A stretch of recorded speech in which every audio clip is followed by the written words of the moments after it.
요 상시벽을 허물다 센서 수치입니다. 여러분 믿기 힘들겠지만 지금 이 순간에도 북한에서는 상상도 할 수 없는 끔찍한 일들이 벌어지고 있습니다. 사람이 사람을 죽여서 그걸 먹는다.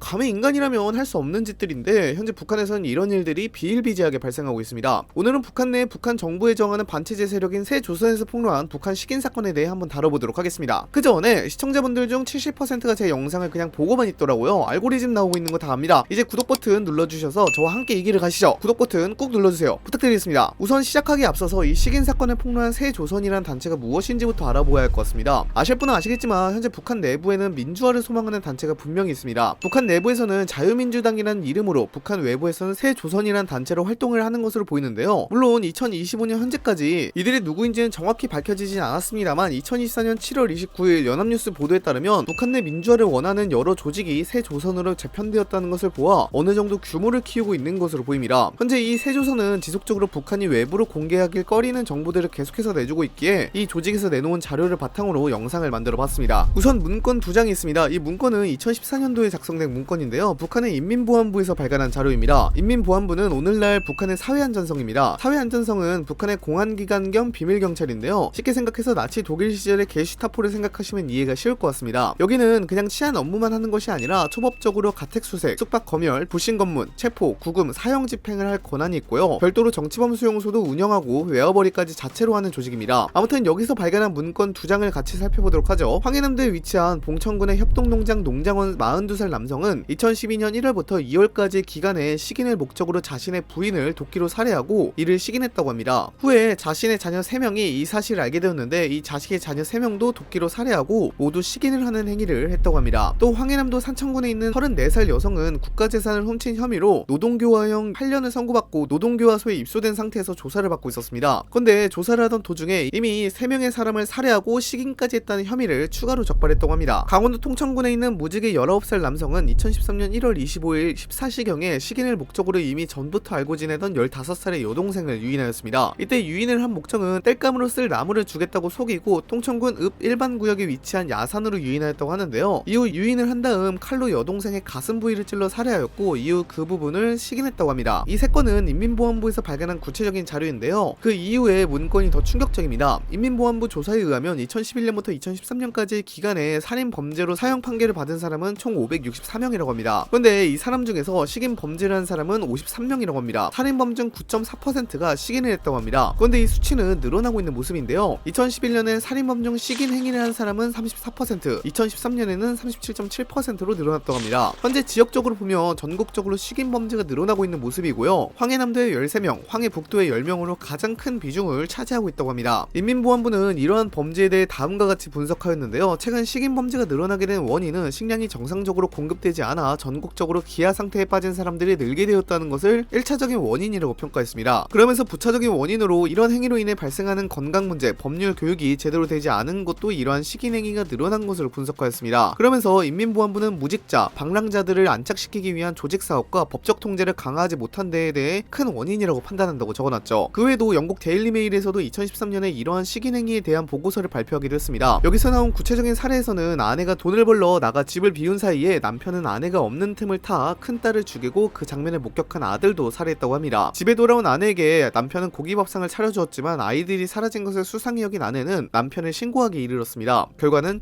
총살형이었는데요. 남편은 아이들을 죽여 밥상으로 내놓았던 것이었습니다. 그 외에도 무덤에서 손자의 시신을 꺼낸 이야기도 있었고요. 자신의 아이를 물에 끓여 먹다 발각되어 총살형을 당한 남성의 이야기도 있었죠. 5만여 명이 수용된 22 강제 수용소에서의 식인 행위는 더욱 처참했는데요. 동료를 살해한 후 일부는 먹고 나머지는 시장에서 팔다가 적발되는 일이 있었기도 했고 11명을 살해한 후 돼지고기라고 속여 팔다 발각되어 사형에 처한 일도 있었다고 합니다. 또한 탈북자 구출 사업을 한 갈렙성 교회는 2009년 6월에 발간한 북한의 인민보안부 자료를 공개하여 충격을 주기도 했습니다. 이 문건은 791쪽 분량의 책인데요. 법투쟁 부문 일군들을 위한 참고서라는 이름으로 발간된 책이었습니다. 이 책에는 형법과 민법, 형사소송법 등과 관련된 721건의 사건을 예로 들며 범죄자를 어떻게 처벌해야 하는지를 설명하고 있는데요. 721건 중에는 식량난으로 인한 범죄가 가장 잦았습니다. 이 책을 보면 산업재해로 인하여 장애인이 된 경비원이 배고픔을 이기지 못해 동료를 도끼로 살해하여 사체 일부는 자신이 먹고 일부는 시장에서 양고기로 속여 팔다 적발됐다는 내용도 있습니다. 사실 북한은 현재까지도 고질적인 식량난을 겪고 있습니다. 북한의 이런 식인 현상이 관측된 것은 1990년대 중반부터 가시화되었는데요. 당장 고난의 행군이라고 불리는 북한의 대규모 식량 부족 시기가 있었습니다. 1996년부터 2000년인데요. 통계청에서 추정하길 1994년부터 2004년까지 발생한 식량난으로 인해 48만 2천명의 초가 사망하고 12만 8천명의 출생 손실이 발생한 것으로 추산했습니다. 초가 사망은 식량난으로 정상적인 규모를 넘어 발생한 사망자 수를, 출생 손실은 식량난의 영향으로 줄어든 신생아 수를 각각 의미하는데요. 이러한 계산을 하게 되면 10만 명에서 최대 40만여 명이 굶어 죽은 것으로 추정됩니다. 다만 이렇다 보니 이러한 식인 현상이 광범위하게 늘어나게 되었는데요. 근데 이러한 식인 현상이 2010년대에 한 번 더 일어났다는 것입니다. 그때의 식량난은 지금과 비교하면 지금도 나아진 것은 거의 없었기 때문에 현재도 이러한 식인 현상은 계속 발생하고 있을 것으로 추정되는데요. 당장 통일연구원 보고서에 따르면 최근 몇 년간 북한 당국이 인육을 먹은 혐의로 최소한 3명을 처형했다고 전하기도 했는데 아직도 암암리에 이러한 식인 현상은 지속적으로 일어나고 있는 것으로 보입니다. 2022년 12월에 국가정보원 자료에 따르면 북한 중간 간부층에서도 고난의 행군기보다 못하다며 불평불만이 나오고 있고 지금은 그나마 다시 교역해서 좀 괜찮아진 수준이긴 했지만 코로나19로 인해서 4년 넘게 국경을 봉쇄하다 보니 북한 내에서는 식량 문제가 다시 심각해졌다고 합니다. 이게 좀 신기한 부분인데요. 2023년에 한국농촌진흥청에서 발표한 자료에 따르면 2013년에 생산된 북한의 식량 작물은 482만 톤입니다. 2022년도 451만 톤보다 31만 톤, 즉 6.9% 정도 증가했는데요. 거기다가 러시아로부터 대량의 식량 지원을 받은 것으로 알려지기도 했습니다. 대한민국 국방부에서 발표한 자료에 따르면 2023년 7월부터 8월까지에 러시아에서 북한으로 넘어간 컨테이너가 약 9,000개 정도인데 이 중 대부분이 식량이라고 추정했습니다. 그래서 북한의 식량 사정이 나아지는 것이 아니냐는 평가를 받고 있었습니다. 물론 그런데도 80만 톤 정도의 식량이 부족하긴 해요. 아무튼 이렇게 식량 사정이 나아졌다고는 하는데 신기하게도 북한의 식량 가격은 오히려 폭등하는 추세입니다. 쌀이나 옥수수 같은 가격들이 전부 상승세를 기록하고 있어요. 이런 것에 대해 식량을 사고 파는 과정에 대해 북한 당국이 개입하고 통제가 더욱 강화되면서 이러한 현상이 더 늘어난 것 같다는 평가가 나오고 있습니다. 2020년 이후 북한의 식량분배 정책은 양국의 수매와 판매에서 정부 개입을 확대하는 방식으로 추진되었습니다. 그런데 이런 방식을 쓰다 보니 식량은 늘었지만 분배 문제가 어려움이 생기게 된 것이죠. 무엇보다도 북한의 지속적인 군비 증강으로 인해서 아사자는 더 속출할 전망인데요. 한국국방연구원에서 조사한 자료에 따르면 북한 정권은 1970년대 이후 핵 개발에 총 11억에서 16억 달러 정도를 투입한 것으로 추정하고 있습니다. 하나로 1조 4천억 원에서 2조 1천억 원 정도의 돈이죠. 근데 이 돈은 코로나19 시절 때 코로나19 백신을 북한 모든 주민이 2회에서 3회 정도 접종할 수 있는 비용이거든요.